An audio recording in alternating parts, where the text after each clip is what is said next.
IELTS ကိုလေ့ကျင့်မှုပြင်ဆင်နေတဲ့သူတွေအတွက်အသုံးပြုလို့ရမယ်အချက်၅ချက်ကိုပြောပြပေးချင်ပါတယ်ပထမဆုံးတစ်ချက်က IELTS ပြင်ဆင်မယ်ဆိုရင် IELTS ရဲ့ test format ကိုသိအောင်လုပ်ထားပါပြီးသွားရင်အဲ့ IELTS test ကိုဖြည့်ပြီးတဲ့အခါမှာကိုဘယ်လောက်ထိ target band score လိုချင်လဲဆိုတာကိုစကတည်းက set လုပ်ထားပါနံပါတ်2အချက်အနေနဲ့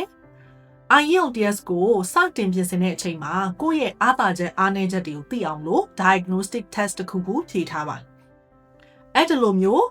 အားသာချက်အားနည်းချက် strengths and weaknesses တွေကိုသိတော့မှ weaknesses တွေကို strength အဖြစ်ကိုပြောင်းလဲနိုင်မှာပဲဖြစ်ပါတယ်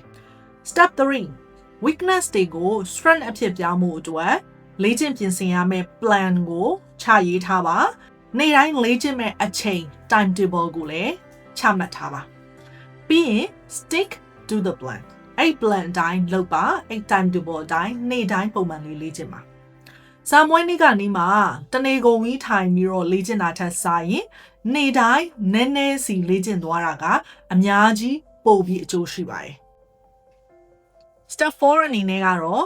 အဲ့လိုမျိုး practice လုပ်တဲ့အခါမှာအမားလေးရှိပါမယ်အဲ့ဒီအမားတွေကဘာကြောင့်မားလဲဘယ်အချက်ကြောင့်မားသွားလဲဆိုတာကိုပြန်ပြီး analyze လုပ်ပါ analyze လုပ်ပြီးရလာတဲ့အချက်တွေကိုအသုံးပြုပြီးနောက်တစ်ခေါက်ဒီလိုမျိုး the same mistake ပြန်မဖြစ်အောင်လို့ဘယ်လိုမျိုးတွေးရမယ်ပြောရမယ်စဉ်းစားရမယ်ရေးရမယ်ဆိုတာကိုနီးလန်းရှာပါပြီးအဲ့နီးလန်းတိုင်းထပ်ပြီးလေ့ကျင့်ပါအဲ့ဒါကိုထပ်ခါတလေးလေးလုပ်ရင်းနဲ့ကျင်းသေးပေါင်းတိုးတက်လာပါလိမ့်မယ်နောက်ဆုံးအချက်နဲ့အရေးကြီးဆုံးအချက်ကတော့ဒီလိုမျိုးလေ့ကျင့်တဲ့အခါမှာအသုံးပြုတဲ့ resources တွေက quality resources တွေဖြစ်ဖို့လိုပါတယ်အကောင်းဆုံးကတော့ Cambridge IELTS စာအုပ်တွေကိုသုံးတာအကောင်းဆုံးပါပဲ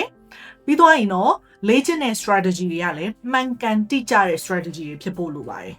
ဒါဆိုရင်တော့ IELTS journey ကိုအကောင်းဆုံးကျော်ဖြတ်နိုင်လိမ့်မယ်လို့ယုံကြည်ပါတယ်အကောင်းဆုံးကျော်ဖြတ်နိုင်ကြပါစေလို့ဆုတောင်းပေးပါတယ် bye bye